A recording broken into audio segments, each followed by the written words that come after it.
Saint-Valentin Internet. C'est lui à 1 300 €. Alors adjugé 1 300 €. Cette collection, c'est l'histoire d'une vie, celle de Patrick Hourdequin. Est décédé il y a 8 ans, ce passionné du monde du cirque a, avec sa femme Crinou, rassemblé tout au long de leur vie des affiches, des sculptures, des tableaux et des objets divers. Une véritable histoire d'amour entre eux tout d'abord, puis pour le cirque, et qu'ils ont su transmettre à leurs enfants.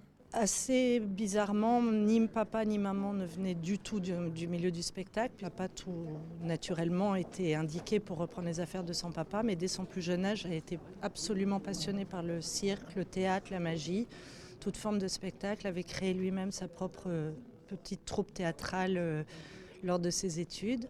Et s'était toujours juré que, une fois ses études terminées, il quitterait tout pour le cirque, ce qu'il a fait. Et comme dernier hommage, une partie de la collection a été exposée au public avant de partir aux enchères. Sous les yeux de passionnés venus nombreux, les 240 objets ont été vendus sous le regard attentif de Sophie Hourdequin.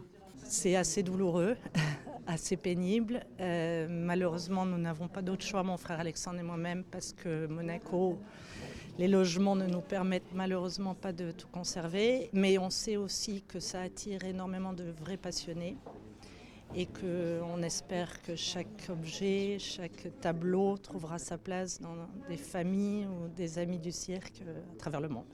Une collection qui a su trouver des acquéreurs à la fois dans la salle, mais aussi en ligne. Le record revient à une huile sur toile de Georges de Sonneville, estimée au plus haut à 3 000 € et qui s'est envolée à 4 200 €.